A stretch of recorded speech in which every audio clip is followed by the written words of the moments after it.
Tunggu, jangan scroll. Ini adalah cerita Alkitab yang banyak banget Kristen udah sering denger, tapi mereka belum sungguh-sungguh ngerti pesan yang Tuhan mau sampein lewat cerita ini.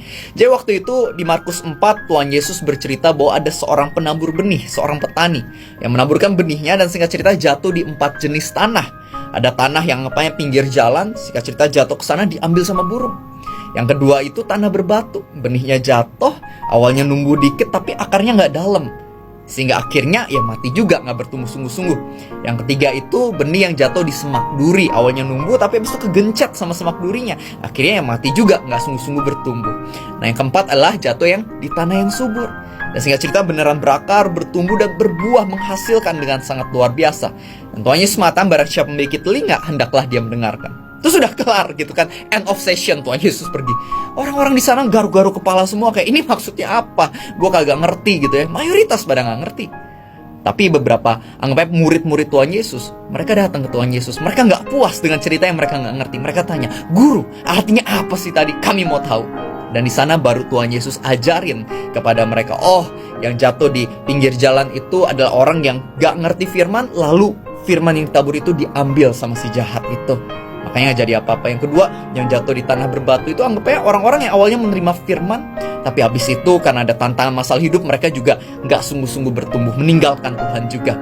Yang ketiga itu, yang jatuh di semak duri itu anggapannya awalnya bertumbuh, tapi ketika dia dikuasai kekhawatiran, dikuasai cintakan uang, dia gak bertumbuh. Sedangkan yang jatuh di tanah subur, anggapnya adalah orang yang dengar firman, mereka memegangnya, menerimanya, dan mereka menghasilkan. Sehingga hasilnya ada 30, 60, bahkan 100. Hidup mereka berubah oleh karena firman Tuhan tersebut. Nah menariknya gini, banyak banget yang dengar loh cerita Tuhan waktu itu, tapi mayoritas gak ngerti dan mayoritas gak cari tahu. Cuman segelintir yang akhirnya datang ke Tuhan lagi dan sungguh-sungguh meminta artinya.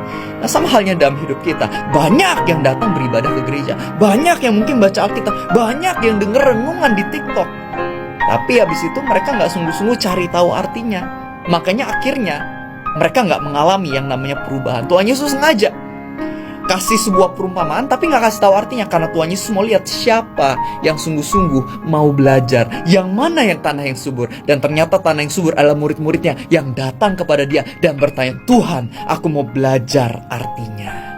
Makanya kan pada Matius 5 ayat 6 dikatakan, berbahagialah orang yang haus dan lapar akan kebenaran, karena mereka akan dipuaskan.